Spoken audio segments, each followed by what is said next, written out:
Querida, nossa amiga Denise, ela vai falar sobre o poder transformador da doutrina espírita.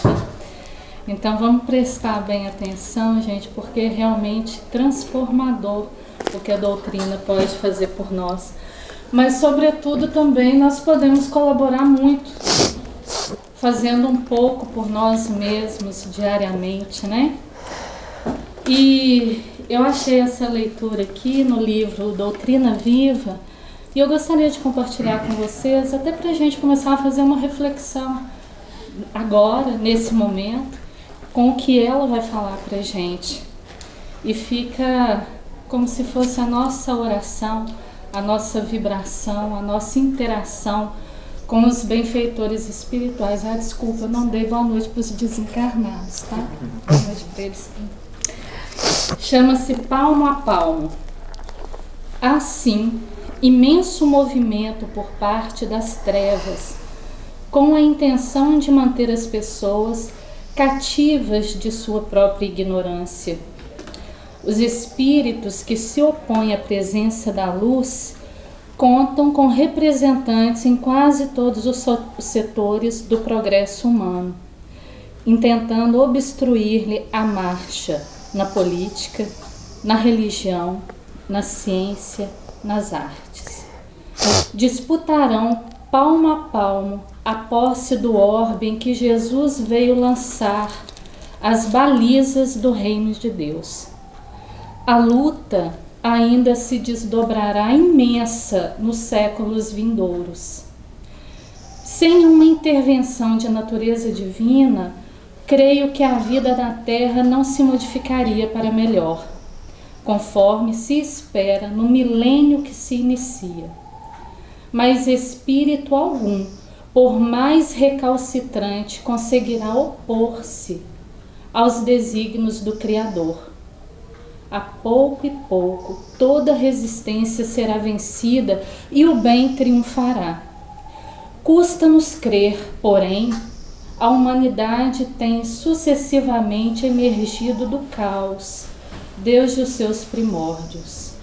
Há um projeto divino contra o mal, contra o qual força alguma consegue conspirar com êxito. O mal trabalha contra si. Os espíritos rebeldes sabem que lhes é inútil toda oposição às leis que nos governam, mas mesmo assim não recuam tão facilmente. Mesmo assim, não recuam. E a gente sabendo disso, cabe a gente opor, né?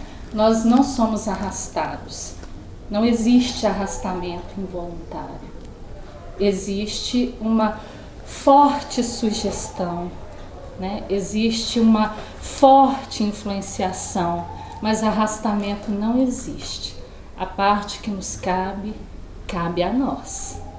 Então, que essa noite seja uma noite muito esclarecedora para todos nós. Que Jesus nos abençoe.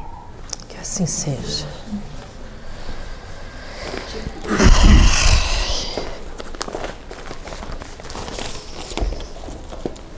Boa noite, pessoal. Boa noite. Frio danado hoje, né? Vocês foram muito corajosos, né? Sair de casa e estarmos aqui hoje. Que nosso Mestre Jesus nos abençoe o nosso coração e que a gente possa aproveitar uma única palavra dita aqui hoje para que a gente faça essa transformação que a doutrina tem o poder de nos oferecer. Então vamos lá, gente. Qual que é a base que a doutrina dos espíritos possui? A base da doutrina, ela é ciência, filosofia e religião, correto? Então bora lá, vou poder usar só o quadro aqui pelo cantinho, né? Então vamos lá, ciência, filosofia e religião. É isso que nos dizem aí a doutrina dos espíritos, ok? O que é a ciência, gente? O que quer dizer ciência? Lógica? Razão? Exatamente. Ciência é lógica e razão. Pelo menos é com que os nossos cientistas trabalham, os nossos pesquisadores todos trabalham, né? Com a lógica, com a razão. A filosofia. O que nós podemos tirar aqui da filosofia? O que a gente aprende com a filosofia? Aprendemos a raciocinar, a meditar, a questionar. Aprendemos a pensar. Por que é assim? A gente começa a se perguntar, né? Como assim? Por quê? Qual a razão disso tudo? Então, com a filosofia, a gente passa a questionar, a pensar, a meditar a respeito de tudo aquilo que colocam para a gente como algo, como um fato, como lógica, como razão. E em seguida temos a religião, que nada mais é do que nos religar a Deus. Tem que mudar aqui. É a nossa religar com Deus. A religião, ela vai nos aproximar, vai fazer essa ponte entre a gente e Deus. Então, se a doutrina dos Espíritos nos oferece esses três, vamos dizer, esses questionamentos para que a gente entenda o que é, nós podemos sim dizer que a doutrina tem o poder de nos transformar. E aí nós vamos conversar a respeito de como é que isso acontece. Bom, a partir do momento que você passa a raciocinar com lógica, que você começa realmente a questionar, a meditar a respeito, a fazer as perguntas, mas por quê? Quem fez? Quem fez? Da onde veio? Mas por que é assim? Porque alguém falou? Quem pesquisou? Por que pesquisou? A partir do momento que a sua mente entra nesse processo, você começa a descobrir muitas outras coisas, porque você abre um horizonte imenso. Você sai da mesmice, daquilo tudo que colocaram prontinho para você, e você começa a buscar as suas respostas, tá?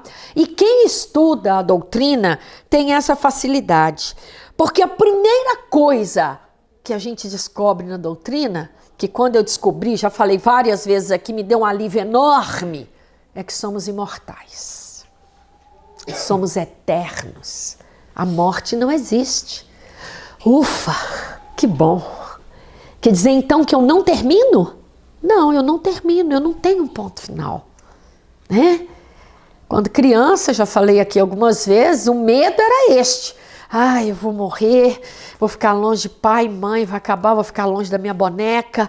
Eu desde criança questionava isso. Meu Deus, então para que tudo isto? Para que fazer certo? Para que fazer correto? Isso tudo acaba. Aí a primeira coisa que a doutrina te mostra, não acaba. Você é espírito eterno. Aí pronto, já gostei. Já descobri minha primeira questão, eu sou imortal. Antes eu achava que era só o pessoal lá da Academia de Letras, né? Mas não, descobri que a gente também, viu gente? Não precisa estar lá não, nós também somos imortais, né? Em segundo lugar, a partir daí, a cortina começa a se abrir. Porque aí você descobre a reencarnação.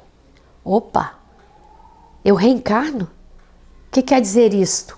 Eu volto? Existe pluralidade das existências? São várias as existências? É uma vida única e eterna, com vários processos existenciais? Sim. A partir do momento que você descobre que você reencarna, você descobre o quê? O que a gente descobre, gente?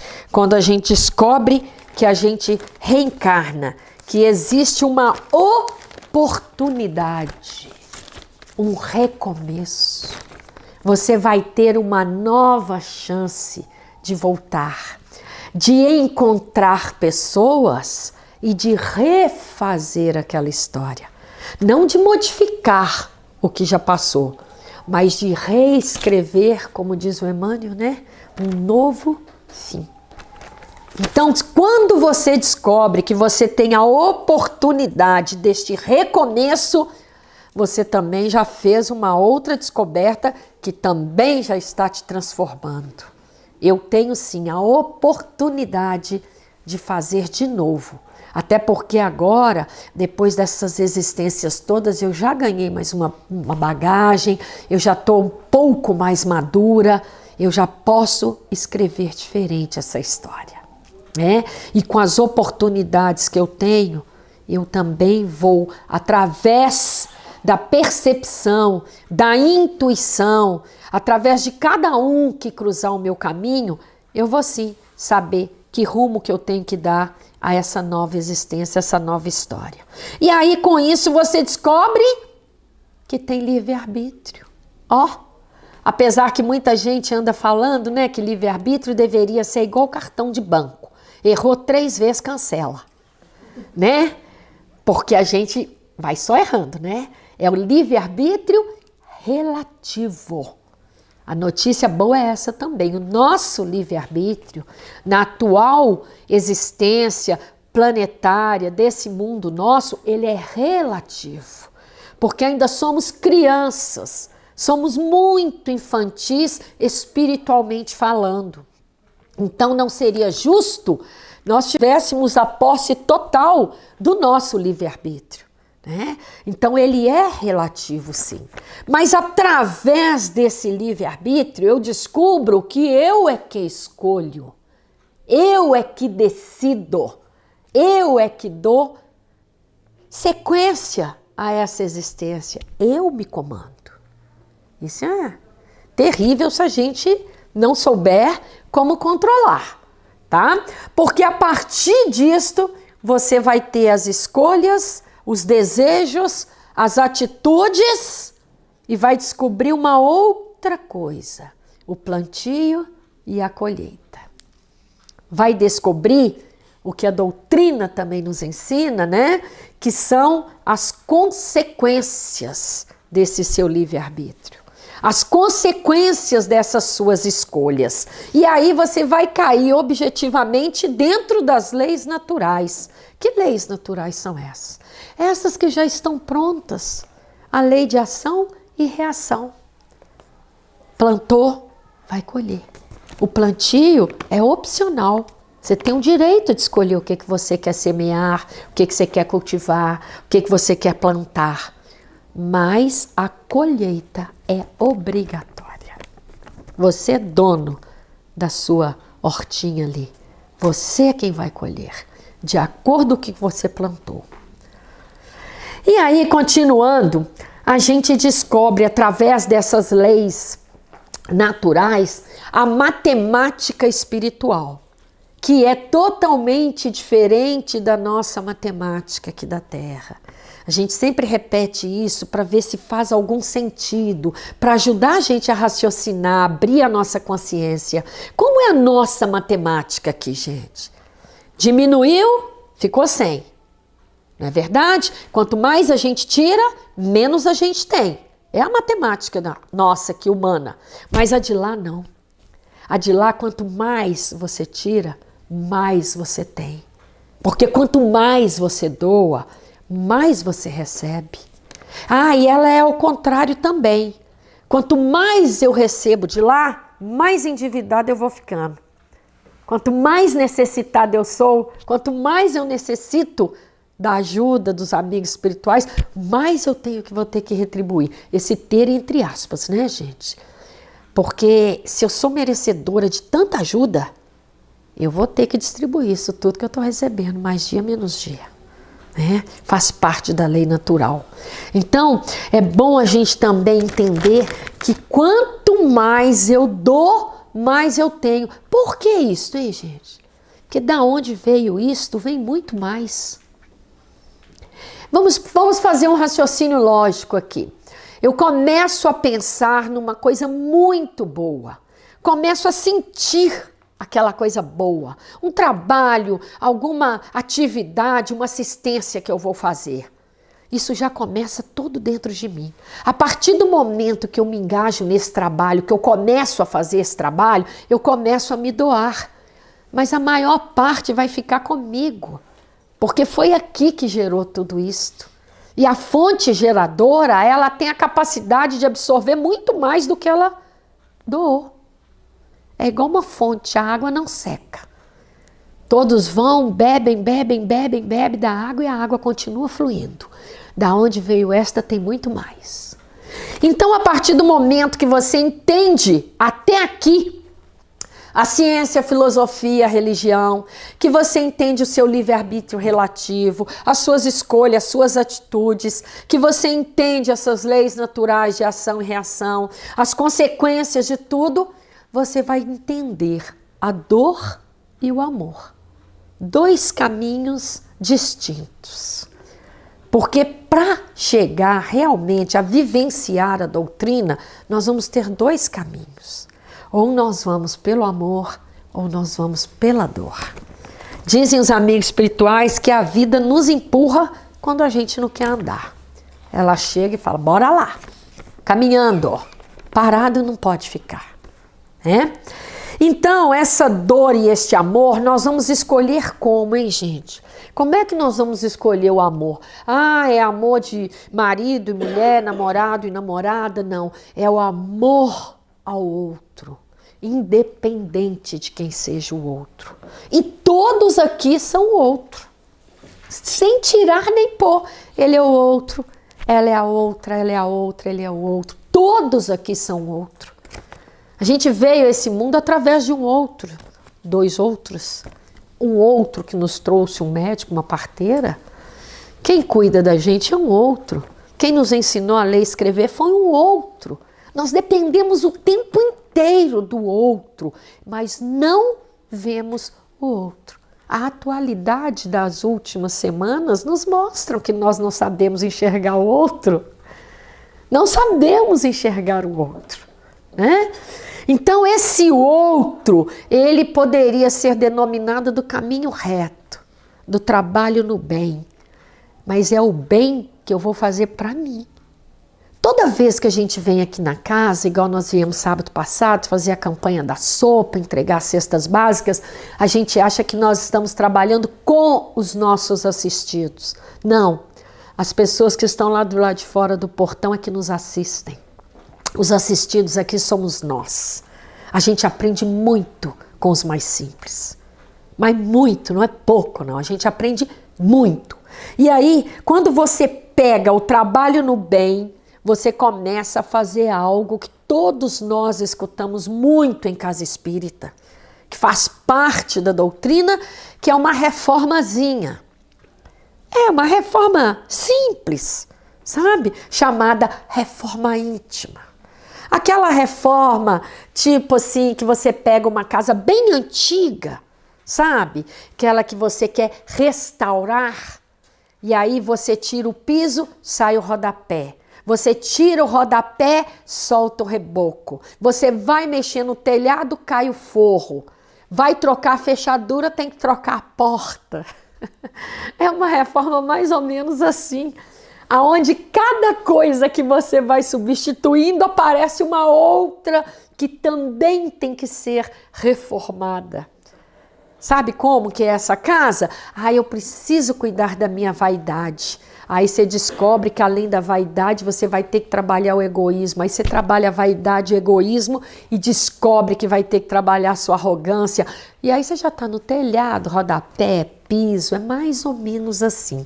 E como toda reforma costuma ser dolorosa, né? Alérgica, dura, a gente acaba se chateando muito nesse meio do caminho aí que a gente caminha. Mas é a reforma íntima que vai nos trazer a um outro ponto muito importante da doutrina, que é aquele do Evangelho segundo o Espiritismo, é o capítulo 17, aonde Jesus nos convida a sede perfeitos. E como é que a gente pode analisar esse pedido? Como assim ser perfeito? Perfeito é o Criador e não a criatura. Não vamos ser perfeito como o Criador. Seja perfeito em cada coisa que você fizer. Não importa o que você faz, faça com perfeição, faça com capricho, faça com carinho, faça com boa vontade. Faça como se fosse para você. Aí a gente lembra aquela frase, né? Fazer ao outro como eu quero que façam para mim. Então, em tudo, sede perfeito, faça com perfeição. Porque se você trata com arrogância, você vai ser tratado com a mesma arrogância. Se você trata com descaso, mais dia menos dias você vai ser tratado com o mesmo descaso. Mas quem trata com amor, com sinceridade, com carinho, vai receber também esse amor, essa sinceridade, esse carinho. E aí você vai cair, né, tentando essa reforma íntima, porque nós vamos morrer tentando. Morrer, desencarnar nessa existência, tá? Porque eu já avisei que ninguém morre, né? Então, todo mundo feliz, ninguém morre. Ao fazer a passagem desta existência, a gente vai ter que voltar para continuar esta reforma, né? E aí a gente descobre o nosso manual de instrução, que eu já falei também várias vezes, que nós viemos aqui como se a gente fosse um aparelho, né? Então nós temos sim o nosso manual de instrução.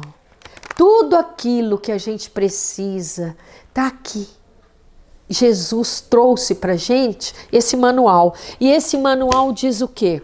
Segue esse caminho, tenta assim, faz assim.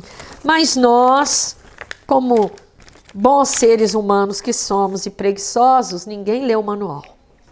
Assim como aquele aparelho da nossa casa que a gente monta sem o manual, era 220, era para ligar em 220, você ligou em 110, o controle funciona assim, mas você não leu, não sabe mexer. O nosso manual é assim. A gente não lê como é que funciona e quer que funcione corretamente.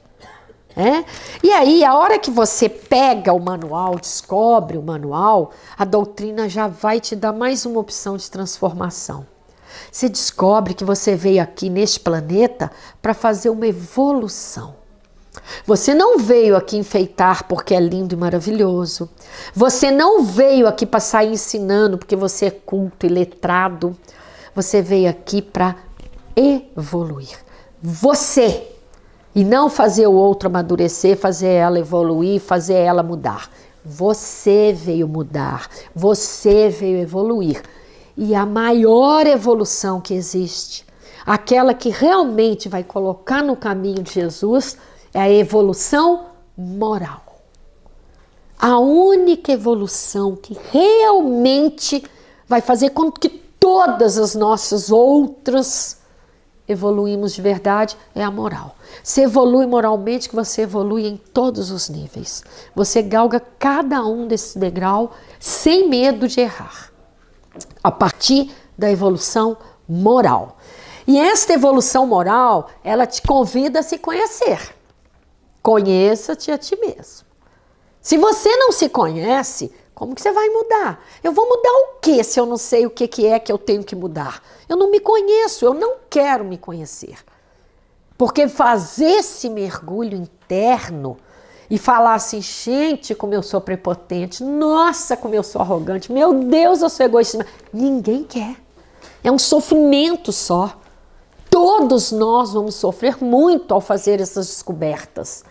Mas aí, nós também não podemos esquecer tudo que eu falei aqui para trás. A oportunidade de recomeçar. E esse recomeço, gente, ele é diário.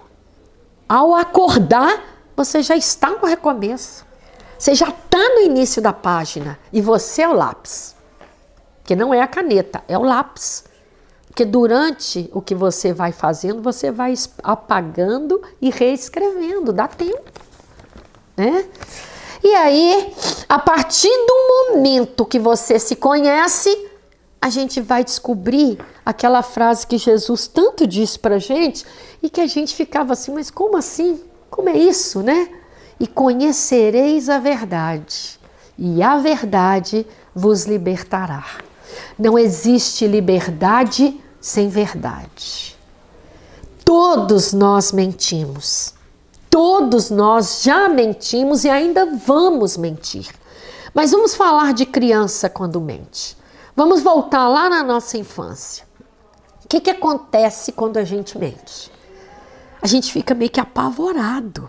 Eu morria de medo da minha mãe descobrir. E ela tinha uma técnica infalível para ela. Porque ela falava assim, quem fala a verdade não merece castigo. E a boba que acreditava.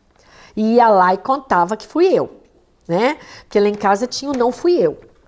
Morava lá com a gente, então a gente usava o tempo inteiro, não fui eu, né? Só que chegava uma hora que punha eu, minha irmã, e falava, ó, quem fala a verdade não merece castigo. Quem fez? Aí eu caía na bobagem de falar, fui eu, e apanhava e ia pro castigo. Era só para pegar a gente mesmo. Mas dentro da doutrina, não tem a minha mãe batendo não, sabe, gente? Porque dentro da doutrina, toda vez que você se liberta de uma mentira, porque o que é uma mentira? Nada mais do que você tá andando e tem um rabo de palha enorme e alguém com a isqueira acesa atrás assim, ó, pronto para pôr fogo em você. Porque mais dia, menos dia vai ser descoberta a sua mentira. Mais dia, menos dia, tudo vem à tona. Principalmente agora, nesses tempos atuais, que é tudo online, né, gente? Tudo vem à tona. Então, se livrar de mentir é uma das melhores partes. Eu conheço uma pessoa que adora tanto as coisas ali corretas, verdadeiras, que toda vez que você vai questionar, ele fala assim, então tira a minha razão. Ele te convida a tirar a razão dele. E aí ele ganha sempre. Porque fica difícil você tirar a razão de quem está corretamente fazendo as coisas, né? Então, a partir do momento que você ganha esta liberdade, você começa a conhecer as suas verdades. E as suas verdades vão te dar uma liberdade enorme, não de julgar, de ser melhor do que ninguém. Vai te dar uma liberdade de consciência, de paz de espírito. Você vai descobrindo isso e vai se sentindo numa felicidade que você olha e fala, gente, o mundo está caindo do meu lado, está tudo desmoronando e eu estou numa felicidade tão grande que eu tenho até vergonha de contar. É isso. É esta a verdade. Ela te liberta. E a partir dessa liberdade, né, de você estar livre, você adquire mais conhecimento. Porque você descobre, sabe, criança com doce, né? Nós somos todos crianças, espiritualmente falando, é como se tivesse nos dado uma fábrica de doce. É como se o mundo se transformasse nessa fábrica. Quanto mais você conhece, mais você quer. É como comer doce. Um bombom só, e você come 2, você come 3. Então, o conhecimento passa a fazer parte de uma busca incansável na sua vida. Mas você descobre algo melhor ainda, que também faz parte dessa transformação. Você começa a entender. Então, não é só conhecer, é ter entendimento daquilo que você conheceu. Olha como o ciclo vai se fechando, gente. Vai fechando um ciclo na sua vida. Você lê, tudo bem, eu li, isso é cultura, né? Você estuda, se gradua, então, tudo aí tá certo. Mas entender, ler e entender. Lógica, razão, mas eu vou questionar, eu quero pensar a respeito disso, porque ela acabou de falar. Eu quero meditar a respeito disso. Aonde isso tudo se encaixa no meu dia a dia, na minha vida corrida? Nessas notícias todas que estão aí fora. Encaixa sim. Encaixa sim, porque a partir do momento que você começa a entender, o que acontece? Você começa a amadurecer. E quando a gente amadurece, é a melhor parte, gente. Tem umas frases hoje em dia que a gente vê muito no Face, nos grupos de WhatsApp, que eu fico rindo, porque elas são verdadeiras. Tipo assim, quando você me vê ouvindo e não respondendo, não é porque eu não entendi, é porque para mim já não faz tanta diferença. Né? Aquelas frases assim, fulano quer discutir, quer entrar em polêmica, e você só fica assim, Aí o outro fala, não, mas será que é burra a esse ponto? Não, porque eu não estou nem um pouco afim de entrar nessa conversa boba. Não estou querendo mais discutir.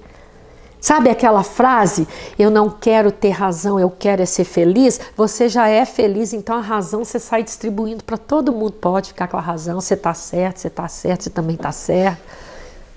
É isso. A coisa começa a ganhar um campo de paz, de tranquilidade, de serenidade, porque você não quer mais dar a última palavra. Você não quer mais falar, quem manda sou eu, a ordem é minha. Não faz diferença. A gente brinca muito de que maridos que têm mulheres mandonas são mais felizes. Eu canso de falar isso baseado na minha família. Todos são muito felizes. Por que que eles são felizes, gente? Porque a gente manda, dá ordem, eles obedecem e não sabem que a gente está mandando. E nem sabe que está obedecendo. Então eles são sempre felizes. E é mais ou menos nesse sentido, sabe? Você deixar a pessoa acreditar que ela está 100% certa. Não é o tempo dela ainda. Não adianta você ficar discutindo, querendo pregar a sua filosofia de vida, não. Deixa ela seguir o caminho dela. Você não está fazendo o seu, tem que respeitar o do outro. Ao outro aí de novo. Ao respeito aí, falando mais alto. Né? E essa maturidade espiritual que vai dar essa paz, que vai trazer muito êxito nas nossas conquistas, até porque as nossas conquistas mudam. As nossas metas passam a ser outras. A gente passa, tipo assim, não vivo para comer, como para viver. Sabe? A gente começa a fazer as coisas porque tem prazer de viver. Né? É uma coisa mais solta, mais natural, sem tantos desejos, tantas necessidades. E a partir daí, você começa a achar que existem milagres. Alguém aqui acredita que existe milagre, gente? Milagres existem? Ah, existem, viu, gente? Estou comunicando a vocês que milagres existem. Aqueles milagres que você ajuda a realizar. Como foi que Jesus transformou aqueles poucos pães e peixes em cestos e cestos que todo mundo se fartou e ainda sobrou? Como foi? Tirando da terra? Não, né? Ele chegou e falou o quê? Quantos pães tem? Quantos peixes tens? A partir daquilo que você ofereceu, ele multiplicou. E é sempre assim. Ele está sempre te perguntando qual que é o seu talento. Me mostra o seu talento que eu vou multiplicá-lo para você. Me mostra a sua capacidade que eu vou multiplicá-la para você. Me mostra do que você é capaz e nós vamos multiplicar essa sua capacidade. Por isso é que fala, né? Deus capacita os seus escolhidos. Nós vamos até falar sobre isso aqui mais na frente. Acho que eu estou me antecipando. Então, a partir do momento que ele multiplicou esses pães, a partir do que ofereceram a ele está aguardando a gente também oferecer o nosso talento, o nosso trabalho, a nossa disposição, a nossa boa vontade, para que ele a multiplique. E tem mais, quando você entende este milagre, e você já passou por esse processo que a gente está tentando montar aqui, você descobre que você pode sim ter controle da sua mente e dos seus pensamentos. Pode e deve, porque é ali que tudo começa. É a sua maneira de pensar, a sua maneira de controlar a sua mente que vai direcionar o verbo, sua atitude, sua maneira de ver o mundo. E olha só, quando você toma conta, né, desta parte que é a sua mente, que são os seus pensamentos, você começa a entender aquela frase. Tem muita gente aqui que já foi católico e agora é espírita? Levanta a mão, quem já foi católico? Gente, só para eu ter uma ideia, eu também. Então tá, viemos do catolicismo. Hoje, o que eu mais gosto é aquela frase, a hora que o padre falava assim, até anotei, felizes os convidados para a ceia do Senhor. Lembram disso, gente? da hora da Eucaristia lá, felizes os convidados para a ceia do Senhor. Na doutrina espírita, aqui na nossa doutrina, ele fala também muito parecido, a hora que ele nos convida. Né? Como é que ele faz esse convite? Muitos são os chamados, poucos os escolhidos. Vamos entender melhor essa frase, gente? Muitos os chamados, poucos os escolhidos. Mas como assim? Jesus sai chamando todo mundo, depois sai selecionando? Não. Nós nos escolhemos. Ele não chama a todos. Ele não deixa ninguém de fora. Todos são chamados por ele. Mas quem é que está disposto? Eu me escolhi. Eu faço parte. Estou dentro. Eu topo. Sabe aquela mãozinha lá do Zap? Estou dentro. Alguém aí se escolheu? Estão se escolhendo, gente? Já pararam para pensar nisso?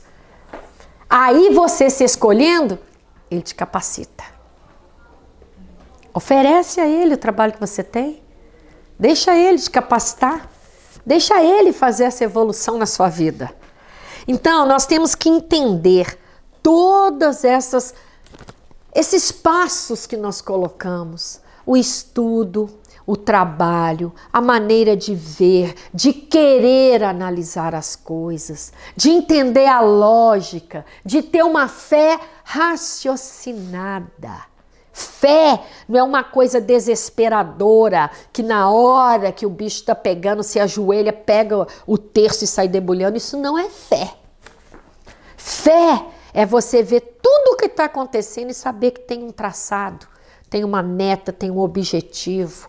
Saber que está tudo certo, tem comando tudo isso. Tudo tem um propósito.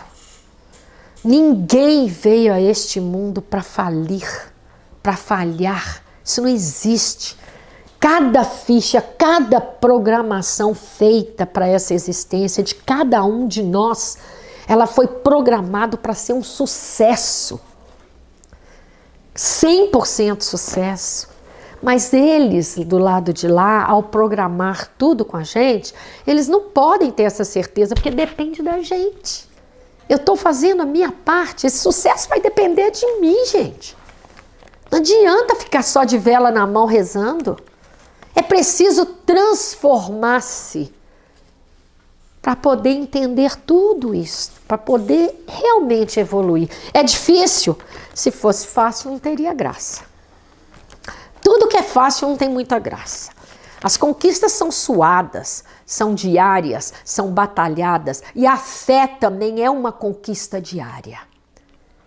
Quem deita com aquele problema enorme, aquela dificuldade enorme, põe a cabeça no travesseiro e fala: meu Deus do céu, está nas suas mãos, só amanhã que nós vamos ver como é que eu vou sair desta.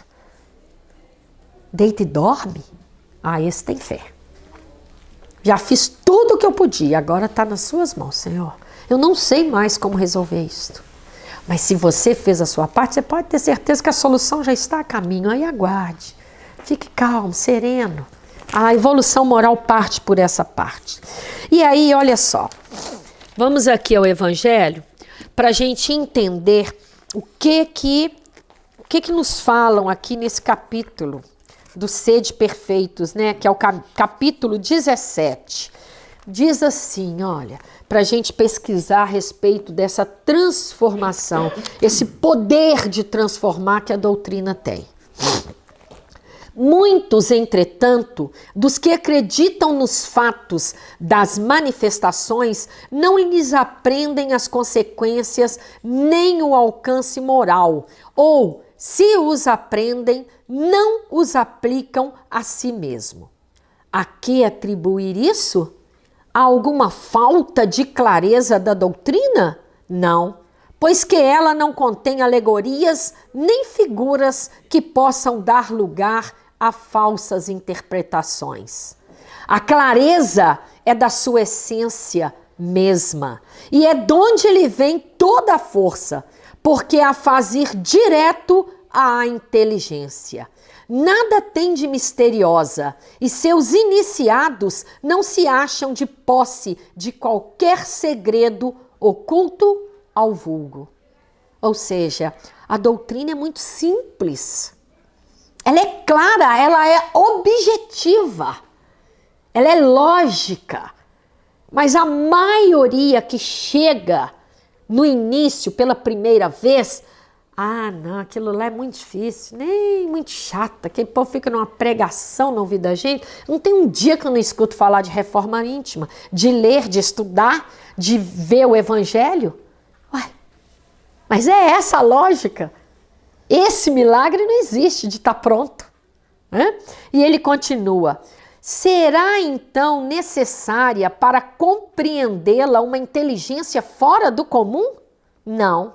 Tanto que há homens de notória capacidade que não a compreendem, ao passo que inteligências vulgares, moços mesmo, apenas saídos da adolescência, lhe aprendem, com admirável precisão, os mais delicados matizes. Não tem que ter cultura. É isso que ele está dizendo. A doutrina é simples. É lógica e simples. Não depende de uma inteligência avançada, né? Provém isso de que a parte, por assim dizer, material da ciência somente requer olhos que observem, enquanto a parte essencial exige um certo grau de sensibilidade, a que se pode chamar maturidade do senso moral. Maturidade que independe da idade e do grau de instrução, porque é peculiar ao desenvolvimento em sentido especial do espírito encarnado. Então a doutrina nos diz que para fazer essa transformação, para sentir todo este poder, você não tem que ser graduado, você não tem que ser letrado, você tem sim que ter boa vontade, que querer, que ter sensibilidade, que pegar nas entrelinhas, que ser um questionador, um observador. E não te pede para fugir de nada que não seja a lógica e a razão. E te ensina a estar o tempo inteiro ligado ao alto, ligado ao Criador. E aqui também ela nos diz assim, numa palavra, esses que são descrentes, né, gente, que encontram tantos empecilhos e dificuldades, não divisam mais do que um raio de luz, insuficiente a guiá-los e a lhes facultar uma vigorosa aspiração, capaz de lhes sobrepujar as inclinações. O que quer dizer com isto? A gente tem uma dificuldade enorme de fazer mudança, mas a gente tem que entender que ninguém tem que sair fazendo mudanças bruscas. Nós podemos simplesmente amenizar, sublimar. Sublime os seus desejos, sublime os seus vícios, sublime os seus anseios. Vá um passo de cada vez. Jesus sempre disse, meu Pai não quer sacrifícios. Você não tem que se tornar santo. Aqui não tem nenhum santo. Neste planeta não tem nenhum santo. Não que a gente tenha notícia, né? Já teve. Já vieram alguns. Mas nós todos estamos aqui para nos corrigir, para nos aprimorarmos, para evoluir. Uma coisa de cada vez. Muda aquilo que você consegue. Pega aquilo que te incomoda, que você já acha que você está apto a transformar e vai transformar. E você vai conseguir.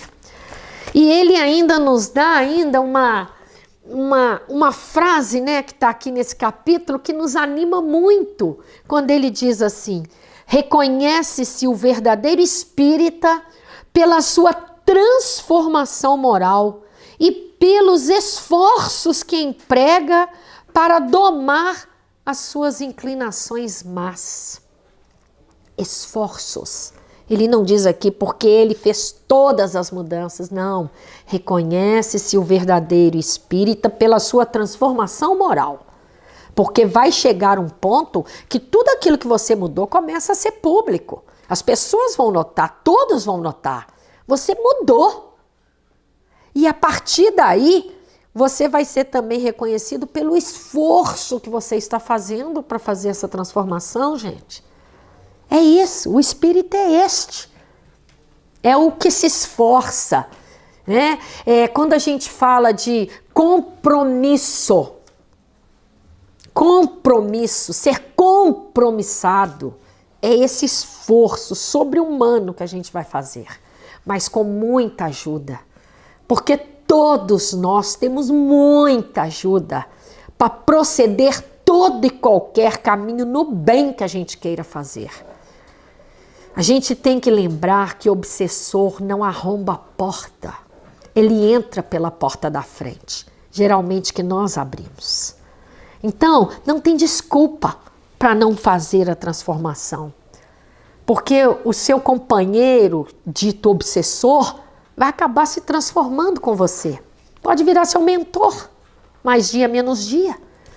Transforme-o num amigo, né? E aí nós temos aqui, para a gente poder terminar, um texto, né?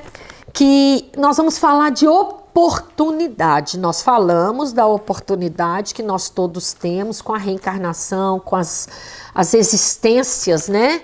Que elas são muitas, ainda serão. Mas nós temos que entender que toda oportunidade é hoje, é agora. Não é a oportunidade de ontem e não é a oportunidade que vai acontecer amanhã, porque a gente não sabe nem se vai estar aqui amanhã. Então a oportunidade é hoje.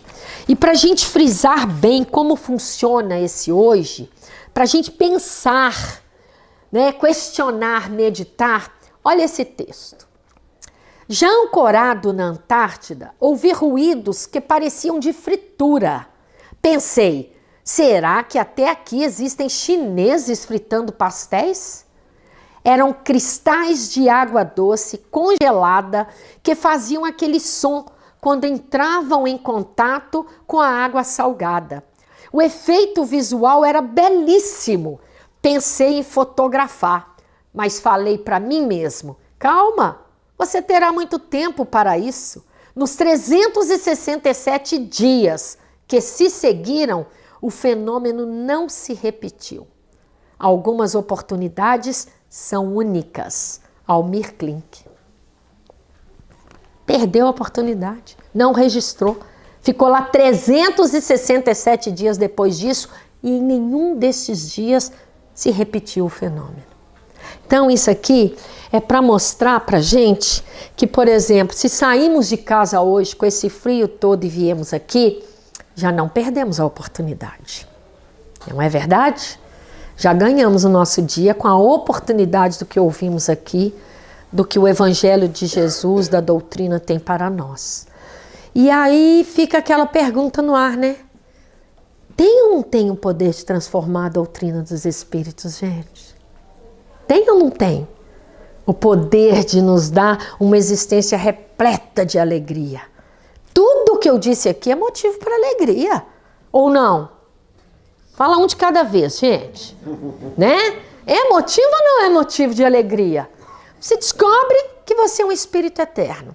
Você descobre que você está sempre tendo a oportunidade de refazer, de corrigir, de melhorar. Você descobre a matemática espiritual, que é aquela que te mostra que quanto mais você doa, mais você tem. Que não é essa matemática chinfrim nossa aqui. Não é mesmo?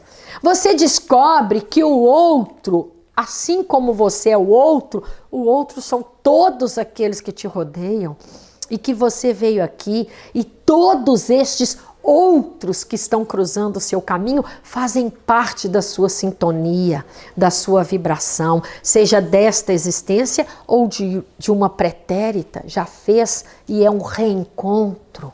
O que mais acontece são reencontros. Nós temos que entender esses reencontros, sejam eles pelo amor ou pela dor, eles vão continuar acontecendo, mas todo ele é a oportunidade de evoluir, de crescer, de reparação. Pensem nisso. Quem aqui nunca usou aquela frase, ai, se eu soubesse disso eu não tinha feito, eu me arrependo 1000 vezes do que eu fiz. Imagina aí você ter a oportunidade de reparar. Ah, que maravilha! Você já estava arrependido mesmo. Você não queria ter feito, mas fez. Mas agora eu vou te dar a chance de corrigir. Então é isso. Essas lutas com pessoas difíceis, seja em família, no emprego, com o vizinho, com o filho, com o esposo, esposa, isso aí é uma oportunidade de ouro. Não abra mão de corrigir isso, gente. Preste atenção. Por mais que você não ame, não sinta aquela necessidade, é uma oportunidade única. Talvez você não vá mais ter a oportunidade de reencontrar esse espírito.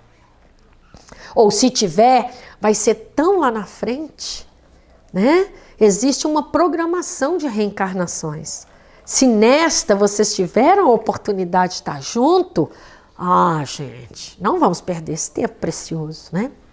Então é esse nosso recado de hoje, né? É mostrar realmente que a doutrina dos espíritos tem sim o poder, o segredo. E não é aquele segredo lá do livrinho. O segredo é esse que eu acabei de contar para vocês. Simples, difícil de fazer, mas não é impossível, né? Então, agradecendo a Jesus a oportunidade, tá bom? Agradecendo a paciência, a tolerância de vocês. Lembrando que a casa tem oportunidades 1000 de trabalho, de estudo, tá bom? São todos convidados. Agora vocês têm que se escolher. Obrigado, gente.